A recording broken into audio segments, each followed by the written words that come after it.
Esta é a apresentação do BOR, uma ferramenta para identificação de átomos de confusão em códigos Java. Eu sou o Wendel Mendes, mestrando em Ciência da Computação pelo MDCC, na Universidade Federal do Ceará. Sou orientado pelo professor Dr. Whindersson Viana, com a coorientação do professor Dr. Lincoln Rocha. Essa apresentação está organizada da seguinte forma. Primeiro temos a introdução, onde eu apresento o contexto de pesquisa onde o BOR está inserido. Em seguida, o problema. Depois apresento o conceito de átomos de confusão, seguido pela proposta de ferramenta, que é o BOR, a avaliação com seus resultados iniciais e, por fim, a bibliografia. Bom, nessa primeira sessão de introdução, temos a compreensão de código no desenvolvimento de software.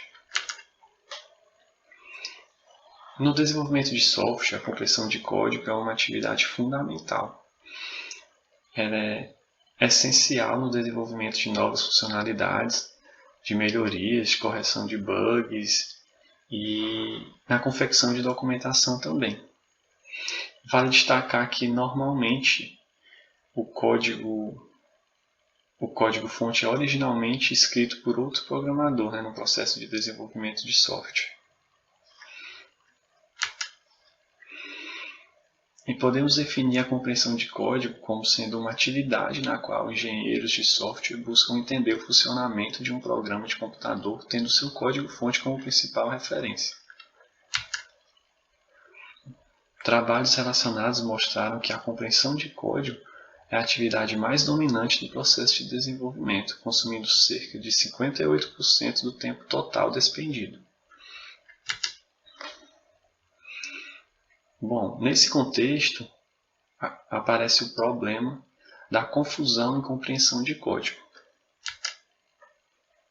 Essa confusão ela ocorre quando uma pessoa e uma máquina, no caso o compilador, leem o mesmo trecho de código e chegam a diferentes conclusões sobre sua saída.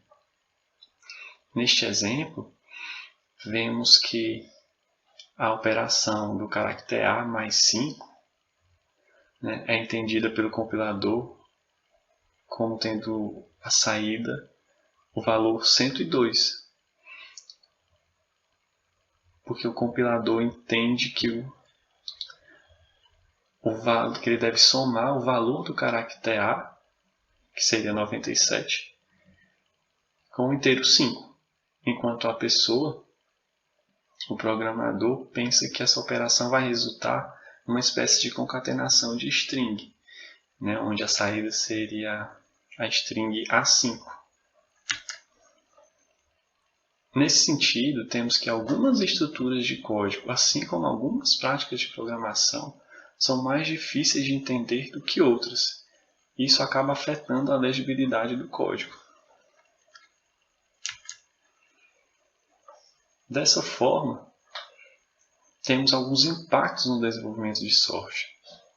Isso acaba influenciando o funcionamento correto do sistema, podendo ocasionar erros, por códigos que não foram entendidos corretamente. Acaba-se gerando um esforço muito grande por parte dos programadores para entender os códigos-fontes, E isso, por consequência, também traz um aumento no tempo de desenvolvimento, onde, logicamente, é gasto mais tempo ali tentando entender códigos-fontes confusos. Mais consequências disso temos que desenvolvedores navegam e fazem edições no código em um ritmo significativamente mais lento devido a essa confusão. E que revisores de código frequentemente não entendem a mudança que está sendo revisada nem o seu contexto. Isso tudo devido a esses padrões confusos que acabam atrapalhando todo esse processo de programação de desenvolvimento de software. Nesse cenário, as contribuições desse artigo são o BOR, uma ferramenta para identificação automática de átomos de confusão em sistemas Java, a geração de relatórios sobre a prevalência e a localização de átomos de confusão em Java, assim como uma API para o desenvolvimento de novos buscadores customizados para a identificação de novos átomos de confusão. Bom, nesta sessão a gente vai detalhar o termo átomo de confusão, apresentando o seu conceito e definições. Átomo de confusão é o termo-chave dessa pesquisa, né? E podemos defini-lo como sendo a menor porção de código capaz de causar confusão em desenvolvedores. Algumas características de átomo de confusão.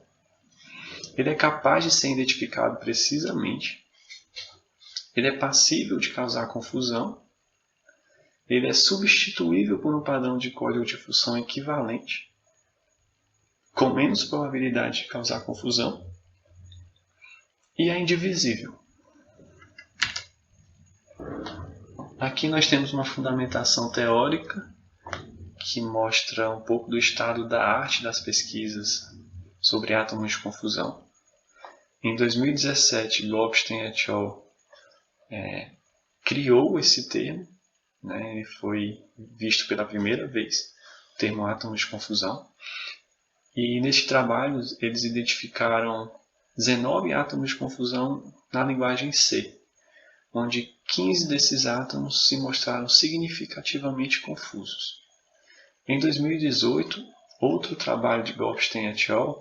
Mostrou forte relação entre linhas de código contendo esses átomos de confusão previamente identificados no trabalho anterior, com a ocorrência de bugs, mostrando que commits do tipo bugfix removiam mais átomos de confusão quando comparados com outros tipos de commits. Em 2020, Goldstein et al. Também publicou um estudo qualitativo sobre átomos de confusão. E finalmente, em 2021, Lengaut e Anish traduziram os átomos de confusão previamente identificados por Goldstein et al. Lá em 2017, traduziram esses átomos para o Java. 14 átomos dos 19 previamente identificados foram reproduzíveis em Java. Aqui nós temos a tabela de átomos de confusão em Java. Essa tabela é baseada na tabela contida no trabalho de Lengaut e Anish, de 2021, onde mostra os 14 átomos que foram reproduzíveis em Java.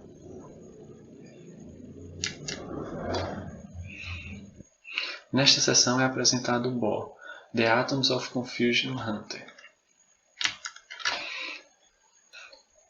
O BOR é uma ferramenta para a identificação de átomos de confusão em códigos Java. Seus objetivos são a detecção automática de átomos de confusão em sistemas Java, a geração de relatórios de prevalência em CSV, assim como o fornecimento de uma API para o desenvolvimento de novos buscadores. O fornecimento dessa API é importante porque a área de pesquisa de átomos de confusão ainda é uma área recente e acredita-se que novos padrões de códigos confusos, ou seja, novos átomos de confusão podem surgir. Daí a importância de termos uma API para facilitar o desenvolvimento de algoritmos que detectem esses novos padrões.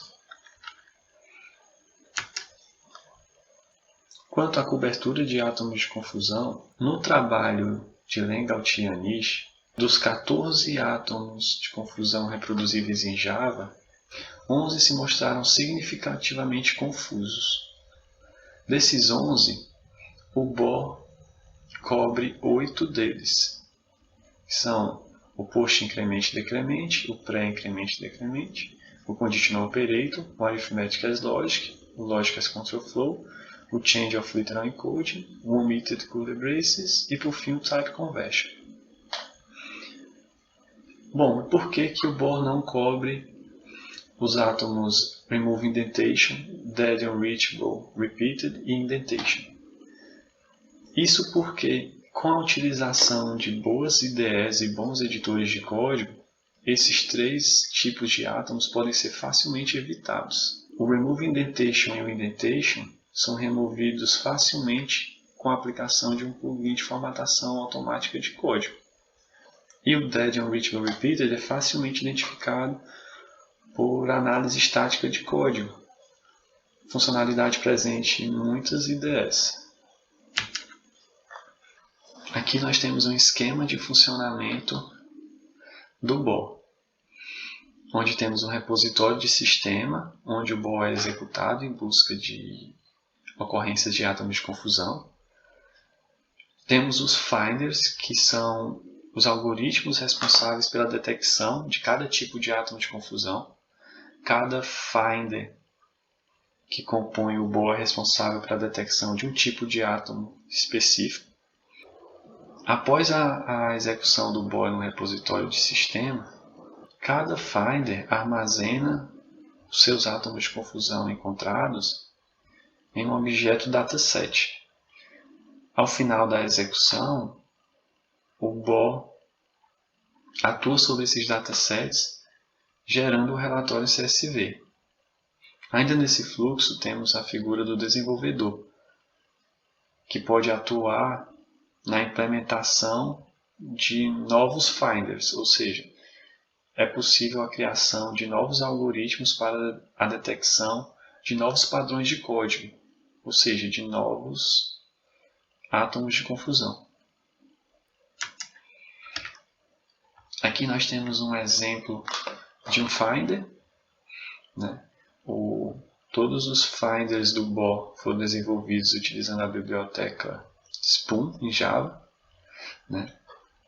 Nesse algoritmo nós temos o método process, que é o responsável por encontrar os átomos de confusão nas classes Java.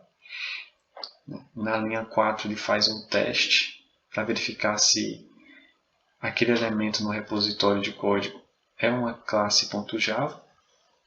Na linha 7 tem-se a declaração de um filtro, que é o filtro responsável por trazer as ocorrências do operador condicional ternário. Na linha 8 tem o laço que itera sobre esses elementos, sobre todos os operadores ternários, os operadores condicionais ternários encontrados. Na linha 9 temos um teste que verifica se esse condicional está sendo atribuído a uma variável ou a uma declaração de variável local. É esse teste que caracteriza a ocorrência do átomo conditional operator. E satisfeita essa condição, o finder armazena as informações desse átomo no objeto dataset. Ele armazena o nome da classe, o tipo do átomo, a linha de sua ocorrência, assim como o trecho de código. São essas informações que são exportadas para o arquivo CSV, ao final da execução do BOR.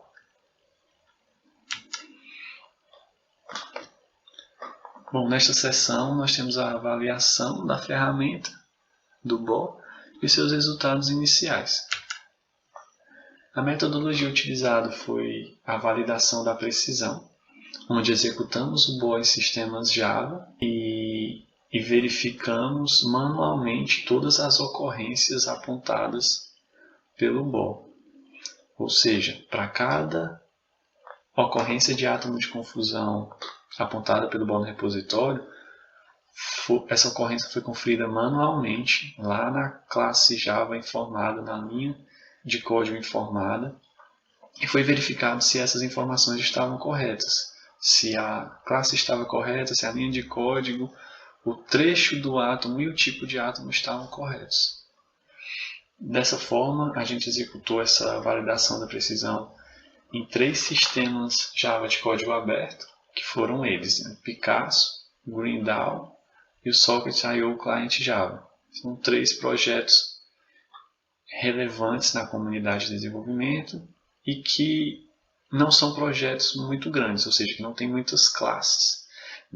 Isso para viabilizar justamente essa conferência manual e essa validação da precisão. Aqui nós temos os resultados das execuções nos 3 repositórios de código. Podemos observar que o Conditional Operator, o Logic as Control Flow e o Omitted Curly Braces se mostraram mais comuns, mais frequentes nesses repositórios. Por outro lado, o Post Increment Decrement, o Pré-Increment Decrement e o Type Conversion foram menos frequentes. E, por fim, observamos que o Arithmetic as Logic e o Change of Literal Encoding não foram encontradas ocorrências nesses 3 repositórios analisados. Aqui nós temos exemplos dos trechos de código encontrados nos repositórios analisados. Temos exemplos do Post Increment Decrement, Pré-Increment Decrement, Conditional Operator, Logic as Control Flow, Omitted Curly Braces e Type Conversion em seus respectivos repositórios de ocorrência.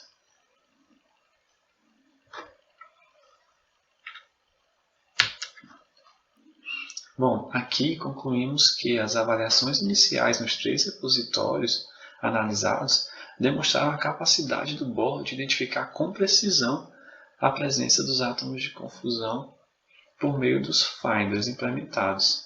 Ou seja, todos os átomos apontados pelo BOR na avaliação desses 3 repositórios realmente eram átomos de confusão e todas as informações estavam corretas. O nome da classe, a linha de ocorrência, o trecho de código do átomo e o seu tipo. Entretanto, a revocação do BOR ainda não foi avaliada.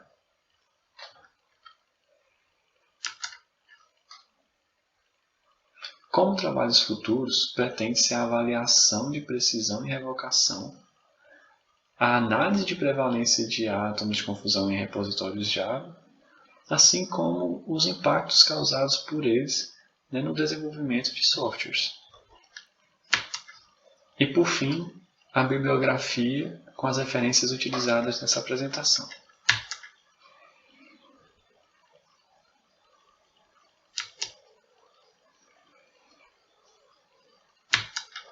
Obrigado.